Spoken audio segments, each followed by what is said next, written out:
Hello, everyone. Welcome to the Virtual Summit 2022, powered by Pearl and the National Foreign Language Center.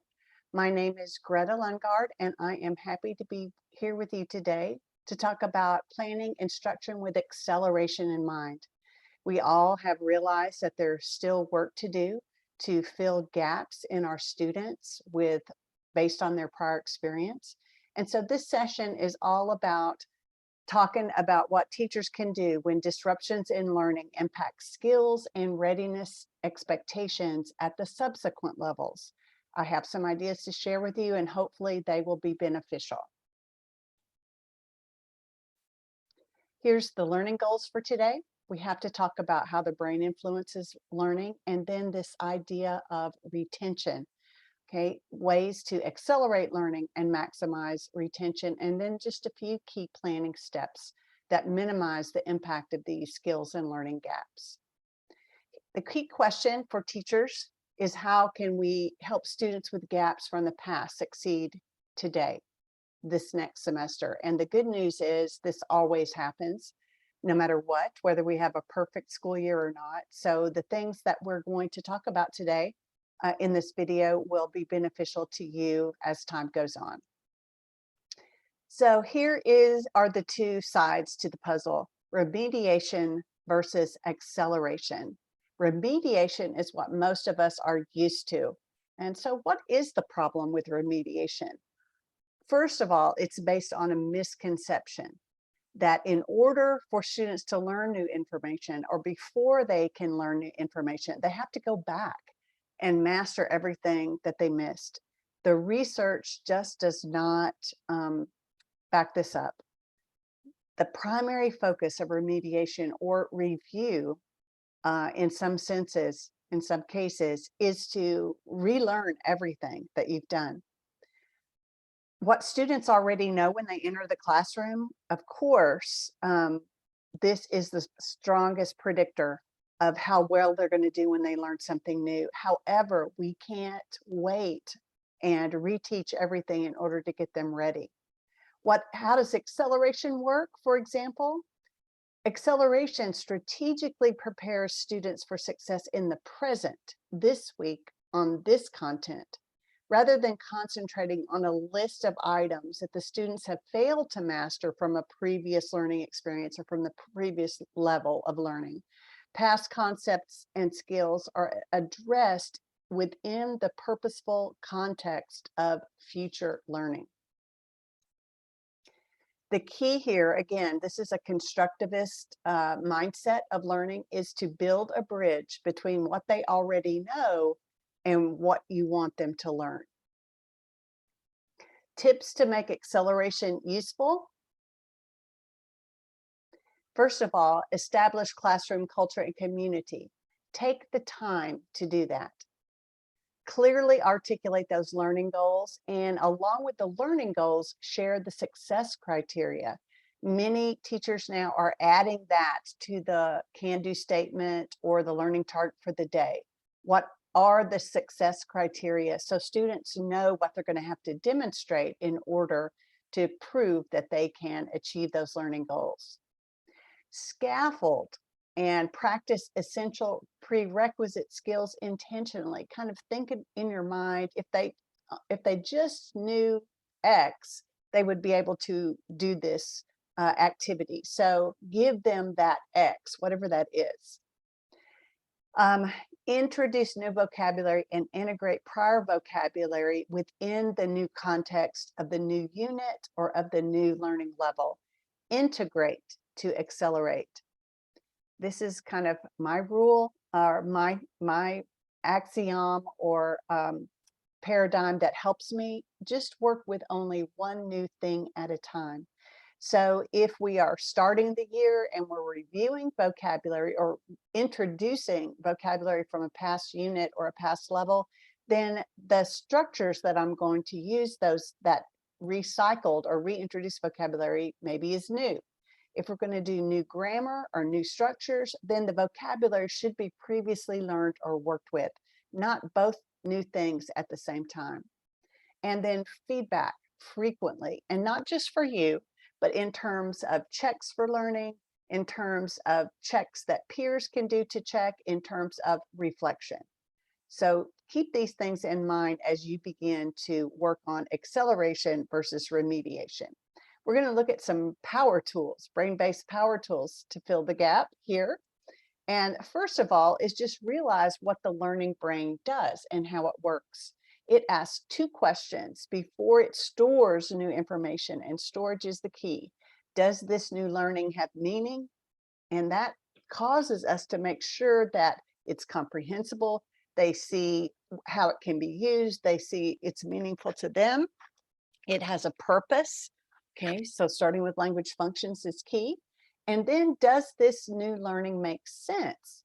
Does it connect with what they have, what they already know and what they've already experienced? If the answer to either one of these is no, then that means we need to either build meaning or build background knowledge before the brain can even start to acquire what we want it to acquire.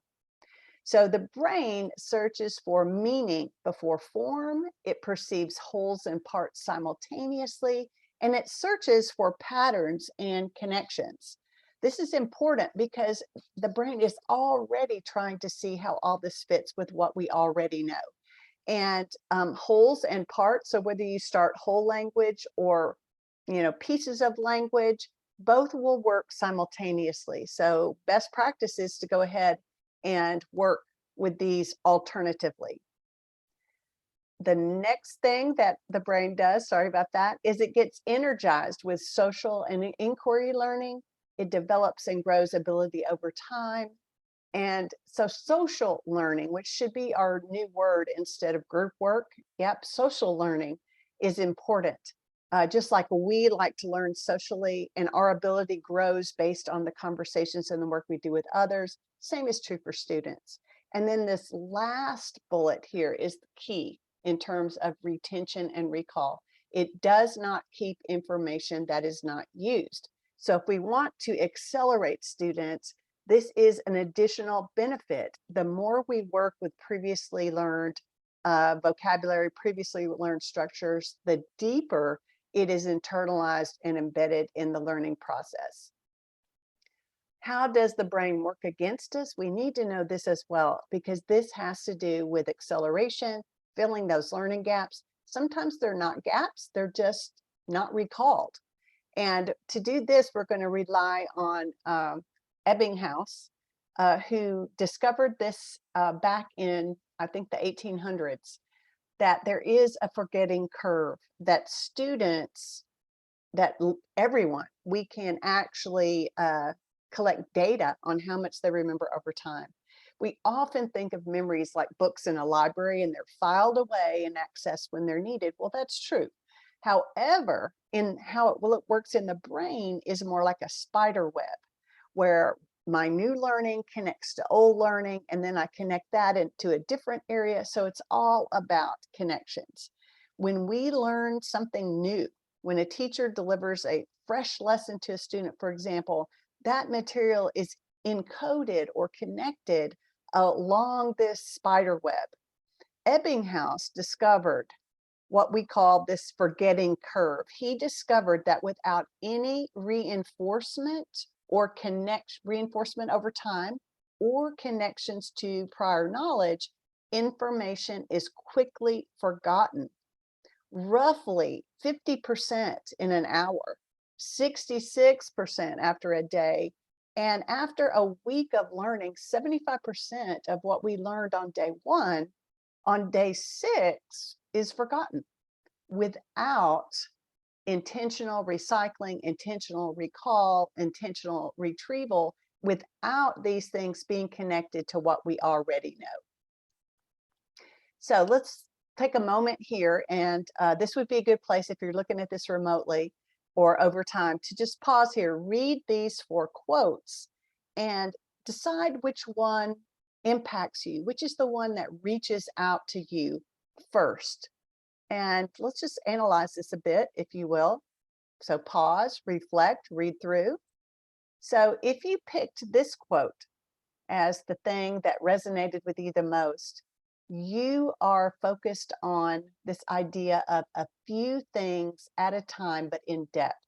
So you're focusing on the deep and not narrow experience for learners. So this is your strength, and this is where you should set your mind in terms of planning for acceleration.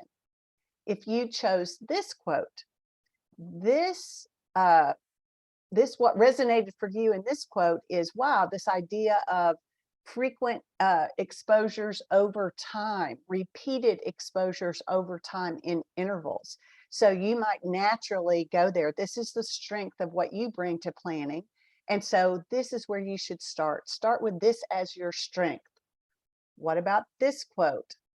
If you picked this quote as the quote that resonated for you the most, this kind of probably connects to what you already do, is deeply immersing students in a consequential, meaningful, or respectful activity. So you probably will work through one activity in a very deep way during a class, or maybe bring it back up the next day. So spending time to work through an activity, maybe in all three modes of communication, this is your strength.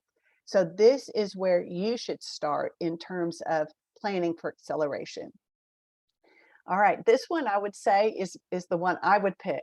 And so what this means is how I look at planning, how I look at instruction is through the idea, a constructivist mindset, that knowledge is created through experience. So I want my students to actually use the language first, and then we'll talk about what happened. You know, what did you learn during this experience? So again, look at these 4 quotes, choose the one that reflects how you already think, and start with this mindset as you plan for acceleration. Something I want to bring up for you now is this idea of flash feedback in terms of exit tickets, in a way for students to reflect, not just you, and for them to build ownership in order to fill the gaps. You can't do it by yourself. Your students have to join you with this. So this idea is from Cult of Pedagogy.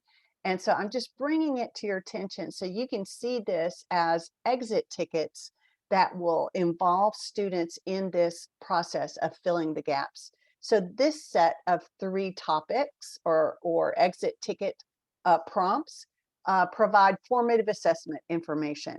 So I know everybody probably does some form of exit ticket or exit slip, and oftentimes they are directly about instruction. You know, what are the 2 things you learned today? You know, write me 2 sentences about what you are going to do in the future. But consider doing these kinds of exit tickets once or twice a week. So these prompts are all about formative assessment, your current level of understanding. What are you most confused about? What part of today did you understand the best? So this is all about what you have learned. And I'm sure your teacher brains are going to pick out some other things. Here's a set of exit slip topics or prompts that stimulate their own self-assessment. I think this is critical in terms of getting them to know themselves and getting them to participate in a metacognitive level. How hard did you work today? Explain why you think you worked at the level that you did. How much energy and effort did you give to the class today? How did you add to the energy and the effort of the class or of your group? What could you have done today yourself to help yourself learn better? Again, nice topics. This set of exit slip prompts is all about instructional strategies. This is a key one for us as teachers. In order to adjust instruction, we have to know how the strategy we worked today worked. Did it work well at all? Was it, kind of didn't do much? Whenever they do group work or collaborative work, find out how it helped them. If it didn't help them, then maybe the task we gave them was not appropriate, or maybe group work wasn't the best choice of a strategy for today. How did the language support I provided? So this is our scaffolding. How did it help you use the target language, or how did it help you stay in the target language? Again, what could you do today that you couldn't do yesterday? And I might even add, and why? Why can you do it today versus yesterday? And then this last one is open communications to the teacher. We need to be vulnerable enough to ask for this and then act on it. That's the key for our students giving us useful information is we need to act on it so that they know we're paying attention. What is something I could be doing to improve your understanding of this content? What did you need to complete today's classwork that you didn't have? What did I do this week that confused you? Or what did I do this week that really cleared up something for you? So consider using flash feedback as a power tool to move students forward. This whole idea of language processing and acquisition, this really connects with the research on recall. So we know all about encoding, which is making sense of what you learn. Storage, retaining what you learn, we know that.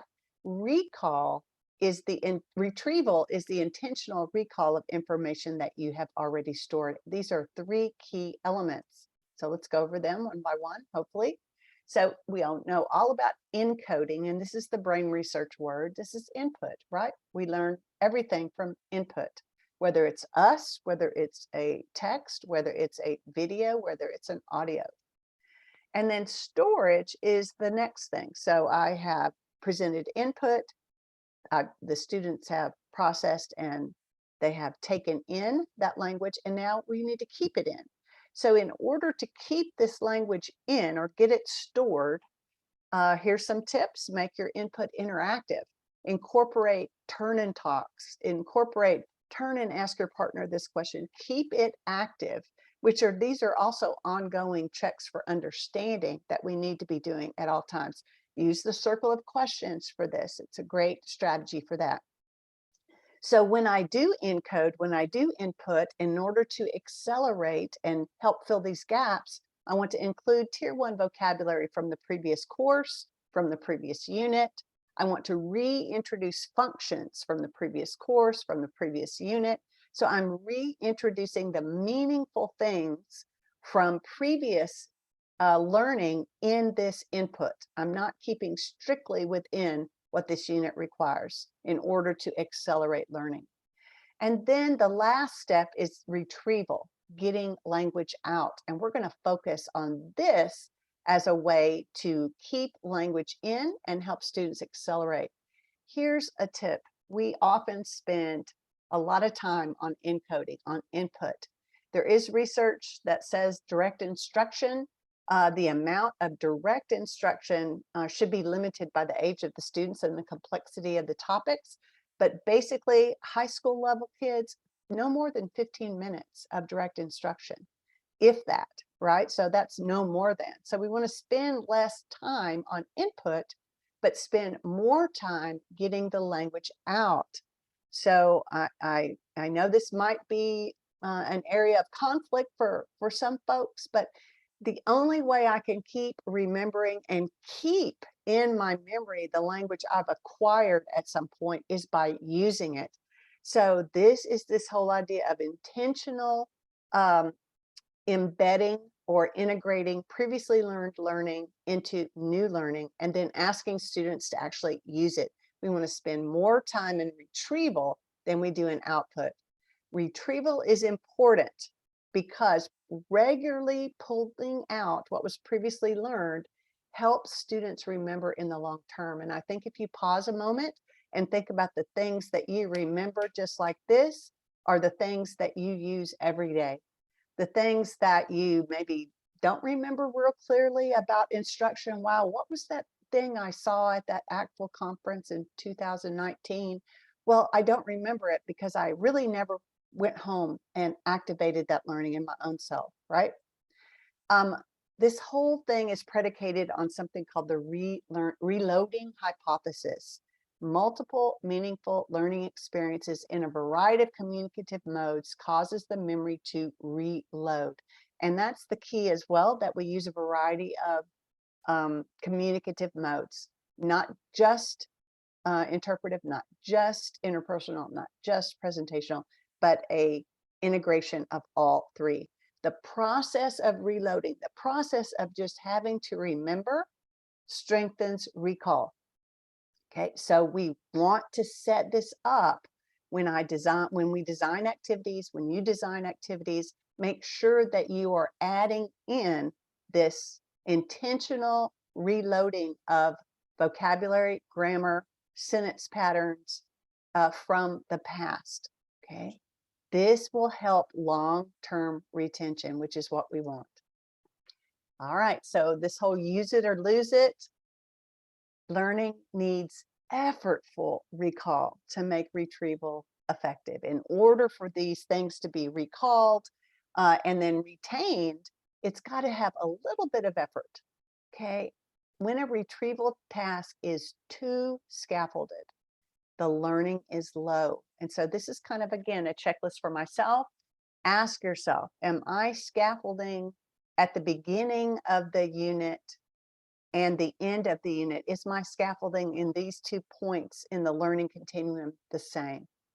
If I'm scaffolding just as much at the end of instruction as I was at the beginning of the unit, I may be scaffolding too much. I have to cause the brain to work a bit to retrieve, because that's going to keep learning higher. Okay, the more they're going to learn. So what is it that weakens recall? We want to make sure that these 3 things, we are not doing them. If the learning is highly context dependent, which means it doesn't cause, it's not a lot of new learning. Okay, so it's dependent on this one specific context. There's no transfer available. And that's sometimes why verbs are not necessarily what transfer from unit to unit. Because if let's say I'm in a school unit, and so I'm learning verbs like to listen, to do homework, to study, to take a test. Well, those verbs, to take a test, to study, to go to tutorials, those little phrases, those chunks of learning really don't fit in any other context other than schooling. So I can forget those, because when I talk about the environment, when I talk about being a leader, those things may not necessarily apply. So I'm only going to do them one time. And so I'm not going to retain them. Learning done in very, very rote routine ways that are basically memorization tools weakens recall. And by limiting specific learning to a specific mode of communication, meaning I don't transfer, like I only deal with these topics with asking and answering about an opinion, but I never write about giving my opinion. That is going to weaken recall. So think about these tips before you go on. Retrieval practices real quickly. Let's go through a few of these. Remember, Mike Travers is a great person to look at his presentations, because he does a lot of work here. So think, pair, share with the question prompt, low stakes pop quizzes. Okay, again, these would be learning strategies, not necessarily assessments or actual quiz grades. Guided brain dumps, anything that causes our students to think back and put down on paper, usually, or orally with a partner, not necessarily in a technological way. Anything that causes them to reproduce, recreate things I learned. Quiz, trade, but adjust it. This is a Kagan strategy, but adjust it so there's only answers on the cards. So they've got to think of the question. And also give one, get one. That is also a key thing. But use your give one, get one to be about what they remember, right? What they remember. Let's look at some examples of all of these. Again, this is from Mike Travers. So this is the brain dump situation. So timing it, okay? Write all of the words that you can associate with habits, whatever my Spanish is showing. Yeah, but you can see, write about a cultural topic. You could do it just as easy as write everything that you can remember that we learned yesterday. It doesn't have to be real complex. There's no prep. You do want to do some kind of whip around or something, or turn to a partner, think, pair, share. What are all the things you remembered? What did your partner remember that you didn't remember? So you want to have some teacher accountability into that as well. Brain dumps for novices. I really appreciate what our colleague Stephanie Carbonneau has kind of put together. Give novices a way to organize what they're thinking. So for example, this brain dump here is all the things you can say that you have. Okay, so maybe this is after a unit. Maybe this is a way to refresh students' memories before a semester exam, a quarter exam, a summative exam. Let them tell you what they know, and then again, teacher partners them up, put them in those partners connect with the group, another partner, you got a group of 4, look at everything you can remember. So it's basically retrieval practice in the form of review, and you can set this up in a structured way however you want to, but again, kudos to Stephanie for thinking of this structure for our novice learners. 2 Things Retrieval, again, courtesy of Mike Travel. So think about it like 2 things, okay? So your exit ticket, what are 2 things you learned? 2 vocabulary phrases, 2 transition phrases you didn't know before. When you do interpretive tasks, okay, again, bring that back to mind. All that energy that I gave you in figuring out what this video meant or figuring out what this text meant or this infographic, let me show you what I remember at the end of the period. 2 expressions. Think about these things you could do at the beginning of the period as well as the end of the period. What are 2 new expressions you learned this week? 2 new ways to give your opinion this week. Make them very specific to what they learned, and then also can collect information from the past. Here's the idea with the give one, get one. This one is all about what you remember. So give 2 ways to state your opinion, 3 activities you like to do. So this might be at the end of 2 weeks where you're clumping up or clustering information and get the students to write down what they remember. Then they go around and they collect other people's memories. So get 2 other ways to state opinion, 2 other activities, 3 different activities that others like to do. And then what other else you can add to the give one, get one. But it's a good retrieval practice. The retrieval practice challenge grid is part of what you can find on the web. There are websites there about retrieval. There is a great Twitter feed on retrieval practice, so find that. And again, here is Mike Travers showing us what he uses. And again, the good news is that it's a little competitive because there's points involved, right? And then here is the English translation. This is for a level 3 class. So obviously they're looking at more than 1 unit. So there you go. All right, the last thing we're going to talk about in terms of power tools for acceleration is unit planning, and intentionally including vocabulary and structures from the past level into new units. Now, be careful because it needs to be the essential stuff. It needs to be the stuff that you can use in more than one context. So essential vocabulary and essential structures, especially for essential structures, less is more.